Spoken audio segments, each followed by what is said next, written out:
Hey folks, Chris with Life and Real Estate, and we're coming back at you with another video today. It's kind of looking pretty grim outside today, so let's try and get some positive, upbeat stuff, right? So, what are we talking about today?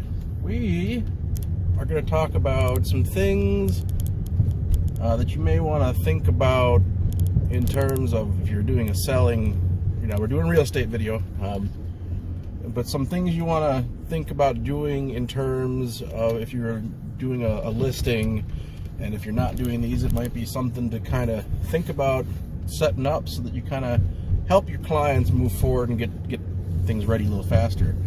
So if you're not getting a cash offer and you're going down the traditional route of listing on the MLS, doing the marketing and open houses and things, obviously there are some things that need to be done before that can happen, right?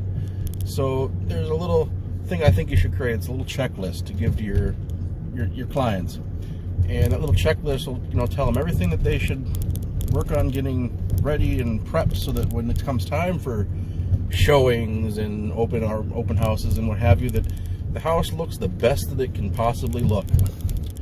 And what kind of things are in that little checklist? Well, you obviously want it to be cleaned up, swept, mopped, vacuumed, dusted. If you want to go to the nitty gritty, all the trash is picked up out of the house. You want to make sure that if there are known issues with the house, it might be a good idea to get them fixed prior to continuing forward. So things like, oh, I know this outlet doesn't work, so it doesn't come up in an inspection report and give cause for a buyer to potentially not want to buy the house. Get that little stuff fixed up, right? They don't have to go crazy. If they know that the carpet needs to be redone, they're willing to do it. They can take care of it ahead of time, or that's something that can be discussed later as far as from an counter offer standpoint. So definitely some cleaning. That's the big one, is that nobody wants to walk into a grungy house when they're coming to look at a property and decide if they want it for their future home. They want something that's going to at least look like it's been good and maintained. So, fixing up that chipping paint around your windows might be a good idea, especially when you have things like folks with VA loans and stuff that are coming out and looking at homes too. Some of that stuff is big giant red flags, so you want to take care of a lot of that little stuff. And if you need more guidance on the things that you may want to consider getting fixed up or advise your sellers on in your checklist, you don't want to worry about major big things just yet, because there's no offers yet, and it might not be something that's actually broken. It just may need some maintenance, or something like a furnace needs some maintenance. Okay, that's easy enough. But I would definitely say that you want to look at the requirements for VA loans, FHA loans, and some of the things they look at. That can kind of give you a little more ideas too, things to have them be mindful of when they're getting ready to list the home.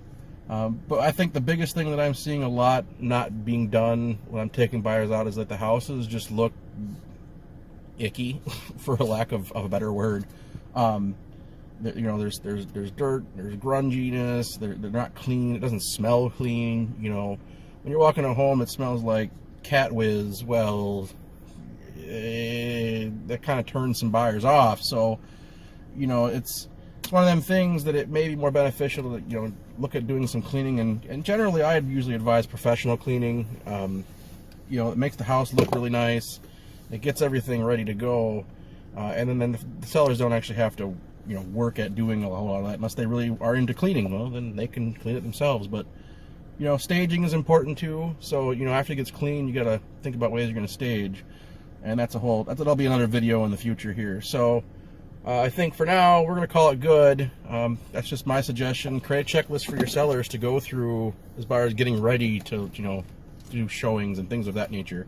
So, I hope you find that information helpful. We'll be back with another video soon. And I don't know what we're going to do yet. Probably going to do motivational thingies, because I like those. They're fun. So stay positive, stay blessed, and I'll catch you in the next video.